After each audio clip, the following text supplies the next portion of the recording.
9 ಜನವಾದ ಮೇಲೆ 10ನೇವನು ನಾನು. ಜಾಮಾತೋ ದಶಮಗ್ರಹ.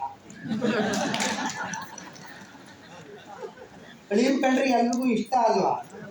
ಮನೇಲೆ ಉಳಿದ್ರೆ ಹಾಕ್ ಮಣೆ, ನುಗ್ಗ್ ಮಣೆ, ಯಾಕೆ ಮಣೆ ಕೇಳಿದ್ದೀವಿ.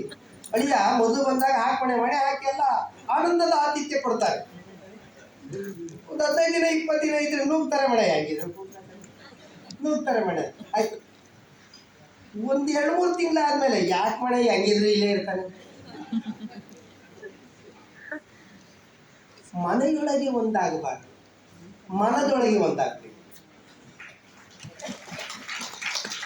ಈ ಮನದೊಳಗೆ ಒಂದಾದಾಗ ಆತ್ಮಾನಂದ ಸಿಗುತ್ತೆ. ಏನು ಹೇಳಿ, ನಾ ಕಾಣದ ನನ್ನನ್ನ ಕಂಡರಿಸಿದ. ಇಷ್ಟು ಹೊತ್ತು ಎಲ್ಲರೂ ಕೂಡ ಎಷ್ಟು ಚಂದ ಹೇಳಿದ್ದಾರೆ ಅಂದರೆ, ಇದು ನಾನೇನಾ ಅಂತ ಒಂದು ಪ್ರಶ್ನೆ ಹಾಕ್ಕೋಬೇಕಷ್ಟೆ.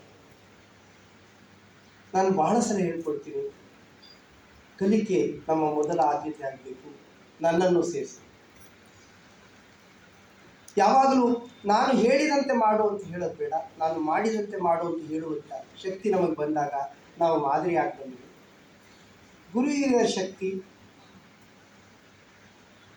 ಕುಟುಂಬ ಕೊಟ್ಟ ಸಂಸ್ಕಾರ, ಸಾಮಾನ್ಯನಾದ ನನ್ನನ್ನು ಅಸಾಮಾನ್ಯನಾಗಿಸಿದ ಸಮಾಜ, ಅವರು ಹೇಳ್ಕೊಳ್ಳೋ ಹಾಗೆ ನಾನು ಹೇಳ್ಕೊಳ್ಳೋಕ್ಕಾಗಲ್ಲ. ನನ್ನದಲ್ಲ. ಏನು ಹೇಳಿ,